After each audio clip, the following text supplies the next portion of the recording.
Hello, Project Runway fans. I am Gold Derby Senior Editor Daniel Montgomery here with my fellow Senior Editor Susan Wloszczyna to talk about the latest episode, episode 10, What Do You Care About? Which was an episode in which the designers had to create statement pieces. So for some kind of cause that was near and dear to their hearts, a political cause or a social cause or some kind of theme they felt passionately about. So you had Hester designing based on LGBTQ equality, and at least 2 or 3 designers doing something around racial discrimination. Garo Sparrow wanted to save the bees, and Tessa had a really emotional one that was about the abuse and eventual empowerment of women. It was Veni, though, who went home for a look that didn't convey what he wanted it to look. He had a really great idea, and the problem was that the key parts of his plan, the most important parts to convey the message, were the 2 parts he couldn't execute, which were the hood. The zipper was backwards, upside down. I don't know what he did, but it couldn't come off the way, the reveal that Brandon would have probably commented on, did not really totally happen, because I think everything would fall apart if they actually unzipped it or tried to. That's what I got out of that. I'm no sewer, but I don't know exactly how the zipper was supposed to work differently, but I sort of take Benny's word for it. It's like, oh no, that can't open the way it needs to open on the runway for that reveal moment, and which was going to be the whole message was going to be that, taking off the hoodie and showing the elegance. And the netting just looked like she was going to go fishing and capture fish. It didn't quite make it, as what was his idea, of doing that. I mean, I liked when I saw the drawings, but this was not it. And it was a garish kind of greeny, leathery, I don't know what it was. Yeah, it looked kind of like an unconventional materials challenge, and he made that out of tires or something. But I actually thought it was, I thought it was a near miss. I think the judges were right about the bottom 2. We have seen worse this season. We have seen worse, and we've seen worse from Veni. They've kept him around for worse. His Elton John look last week was worse. The superhero woman or whatever with the video game. Oh yeah, the sort of Christian whatever she was.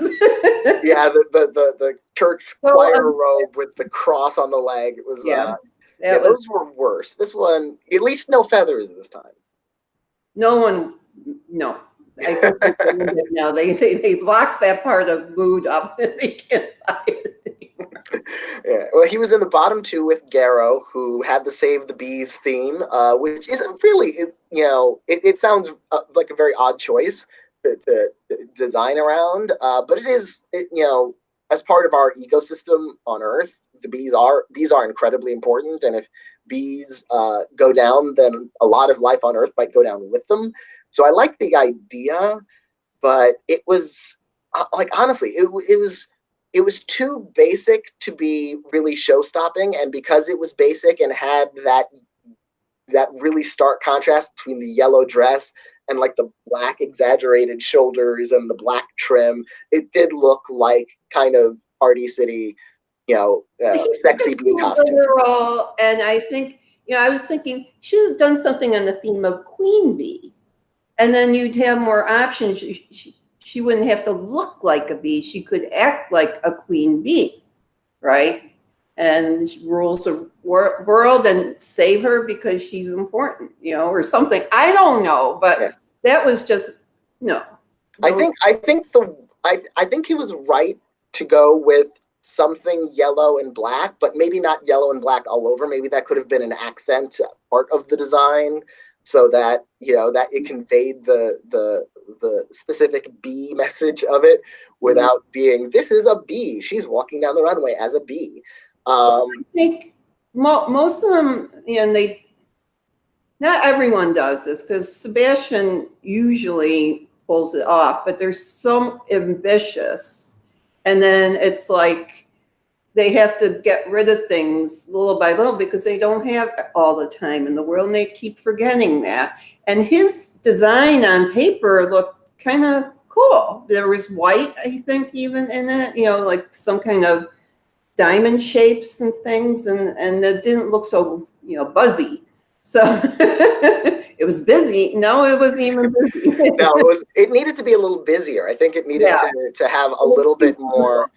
I think he could have gone, it's not so bad that he went costumey, because that's sort of Garo's, sort of his aesthetic. His looks do kind of edge towards costumey, but if it had just had a little bit more impact, a little bit more style, flair, flourish, he could have gotten away with it. I think he just didn't have the time to put together a look that really felt strong. And I think he technically didn't have immunity this week, but I think the only reason the judges kept him around is because he's had so much better track record than Veni over the course of the season, and he won last week. So I think they see it's like, I think Garo had the worst look this week. I think Veni was a near miss, and they sent him home because, you've now been in the bottom 3 weeks in a row. We sent home Renee to keep you around. We sent home Leela to keep you around.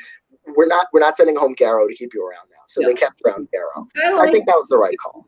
I just like him in the show. He's like the grown up, now. Yeah, he's so, he's confident to drama. Even when he blows it, he knows he can do it again. He's not like distraught that much that he didn't quite pull off his idea. Now they won't have this up yet because we watch it earlier than other people, but I'm just curious, they're going to sell those t-shirts. Are they going to be like $300 or what? Because that's about the number, if it's over $100, it's like, no way. Yeah, I would wear a couple of those t-shirts. Yeah, I would too. But which I'm excited about, but no, not for $100 more. No offense to Project Runway designers. Right. I can buy a pack of t-shirts and spray on whatever I need, and it'll cost me like $5. And that'll be my message. My message is frugality. I thought they all looked great. They were better. I do too.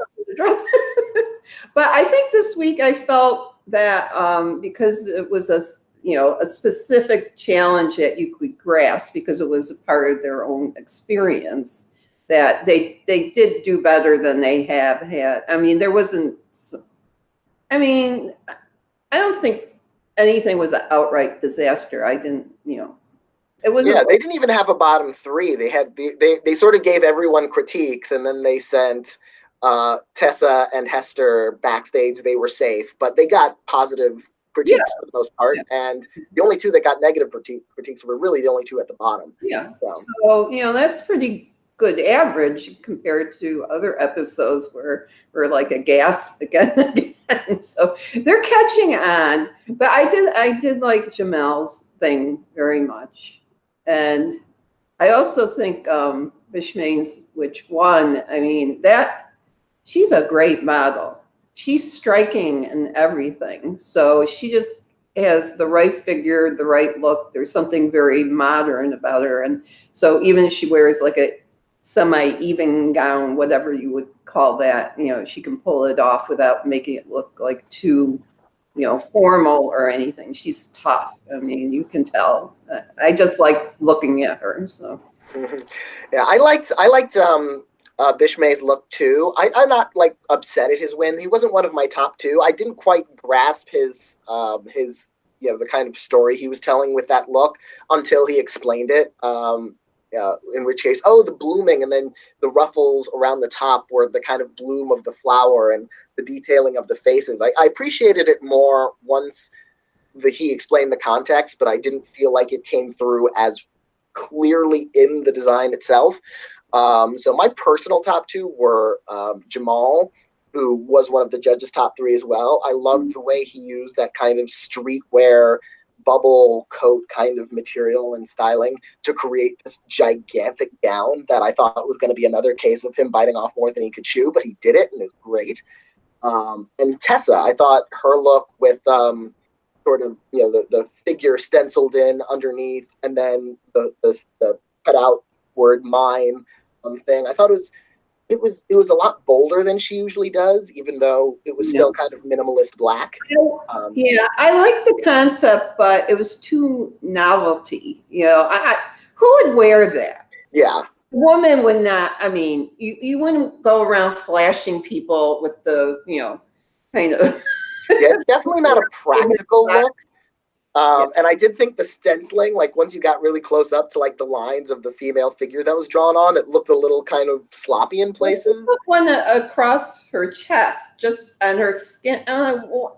You should have like taken it back a little bit. I don't know. But she knew she would have to tell her own story, and there was all that drama there, and that was fine. I mean, if she felt better cathartically, whatever, Yeah, they did set that up for a while. That's like, I've never told my story before. And then she doesn't tell her story. And then finally, when she's in front of the judges, she reveals that that she was molested when she was younger. She didn't say exactly when, but she sort of came to terms with it in more recent years, it sounded like.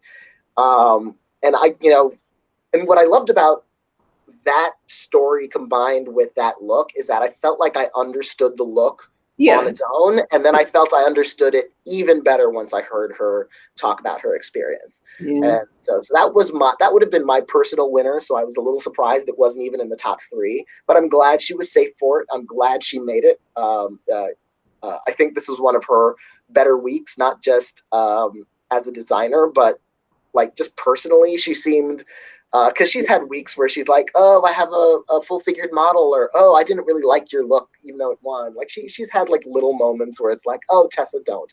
But this week I was totally on her side. Figure model. She did, and she did not talk about it more. Model now a couple times, right? Yeah, that was the model she chose when she first mentioned, oh, I don't, I'm scared of dressing a full figured woman. Well, she's getting comfortable now. And I was worried, like, for a while, the bodice was like all thready. And I'm like, oh, she's got to hem that. If it's an upside down hem. Hems are on the bottom. I don't know. I guess they're everywhere. But she neatened it up, so it looked better. Yeah. But I did like their T-shirts, but I'm just curious once the episode airs for everyone, what the price is going to be. But they didn't do a flash sale. This is just for those T-shirts, I guess. Yeah, I think so. I think they're all just going to be manufactured for and sold on Bravo.com or BravoTV.com. So I definitely will be checking to see how much they go for, because it's for charity. So I'm willing to spend more on a T-shirt that's for charity, but I have an upper limit. Yeah, I'll just give it to the charity otherwise. Yeah, there are T-shirts everywhere. As you said to me before we did this, you can make your own, for God's sake. So, yeah. And let's talk a little bit about Hester. I think this was one of her weirdest weeks in that she was very unsure of herself. She went back to Tulle, which got her into so much trouble during the team challenge in episode 2. Because she was strong arming her team with all this like flimsy Tulle material, and even Christian called her out on it when he saw her mood. He's like, "There's a lot of Tulle. You're holding a lot of Tulle." And it was breaking up on her when she was trying to use it. I'm like, oh, she's fallen off the wagon again, and she's going to be a disaster. I thought it went better than she thought it did. I think. No. I mean, that's the thing. If you had a lot of dirty dishes, you could use it to clean off all the crud before you put it in the dishwasher. I mean, that's what it looks like to me. I don't consider that clothing. It's like a novelty jacket, And, we never see her make what goes under those things. I don't know if that's her own wardrobe. She loans them out. We don't see this. I assume she made it. Because it feels like I don't think you could get away with on Project Runway. It's like, oh, I just bought those from Marshalls and put them under the coat. Right. But I have to say, I thought Christian's getting better as a mentor because he's speaking up more. He's a little more relaxed because I think in the early episodes this season, he was a little bit stiff. And he's much more helpful and truthful and blunt when he has to be, and he's getting there. Yeah. He's And nobody is except the real one. Well, give him time. I honestly think like Tim Gunn had years and years and years to figure it out. And I think Kristen Siriano's getting better. I think his critiques and his suggestions are more specific. I also think that now they are. Mm-hmm. Because and I think it's what he told him to do, right? Yeah. Mm-hmm. And I loved he was bragging about it, like backstage, like, "Oh, didn't you tell Bishme to do that?" And he's like, "Uh-huh." And I think it's also that, it's not just that he's getting more comfortable in the role, but as the season progresses, he's getting to know the designers better. So when Jamal is like, "Oh, you've got a lot to do. You didn't finish a couple of times. So are you sure you can get all of this done? Focus on the things that are the most important to the design." And so as he gets to know what the designer's strengths and weaknesses are, he's able to give them more constructive, more specific feedback that they really need individually. Yeah. Well, and also let's give a shout out to the producers, because I think they're listening to me. They're showing more Swatch at Mood, and he was so cute, wasn't he? He was. He looked a little downtrodden at first. I'm wondering if he's waiting for the Swatch challenge, where it's like you just design a coat for Swatch. For Swatch, yeah. And it'll be like a 5-hour challenge because he's that big, so you don't need that much fabric or time.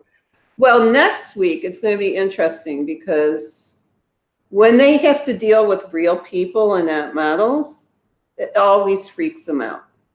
And these are strong women because they're all like, it looks like cops or, official people protecting. Yeah, there was a police officer, a sanitation worker, an EMT, a teacher. I saw a woman on a boat. I don't know exactly what her profession is actually supposed to be. You go in the harbor and patrol, like there's a water patrol thing. Yeah. But I assume that's in New York too. So these are not going to be pushover ladies. Yeah. Because they always make them look matronly. That's what I remember. I haven't really, in the early days, they would always just not treat them like models, but like dumpy old women. They look relatively young, this crew, though, the few that made an impression on me when they show with the preview. But that'll be good too, because again, anything very specific and not like, look at this photo of my fashion moment. You're like, well, it's your moment. I don't know what you're thinking. That was like the worst one to say. So I'm feeling better. I'm feeling better about this season. There's only 2 more episodes. So. Yeah. It'll be interesting to see how they strike a balance in this next episode, because you're designing for real people, and it's it's specifically these kind of people who are like really integral in helping New York City run. So the designs are going to have to be somewhat down to earth and accessible for like an actual style and their, what they have to do in their life. They probably got called on emergencies and things like that. But it's also supposed to be like a dream dress. So they have to kind of find that balance between high fashion and kind of accessible. I feel like Tessa's the kind of person who could ace that, because she's minimalist, so she can make something really fashionable that's also really kind of grounded and down to earth. But we'll see. It's hard to say. Now it's getting more even, men and women. There were 5 men and 2 women. Yeah. There are 4 men and 2 women. I love the so Tessa's one of you boys has to go home next. Who you think might win at this point? At this point, I feel like it could be Garo. I still think Sebastian. Now that Sebastian got now in a while, he's back.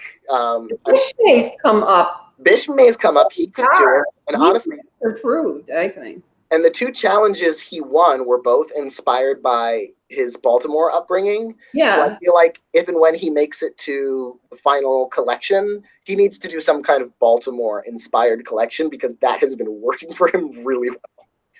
So I hate to, leave you, but I have to go now talk about Survivor with someone else.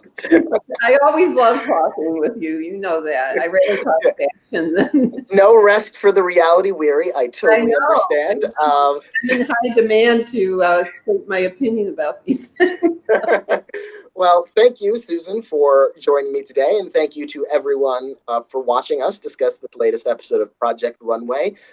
We will see you again next week to discuss who did what in the top 6 and who made it to the final 5. So thank you, everyone, for watching, and we'll see you then.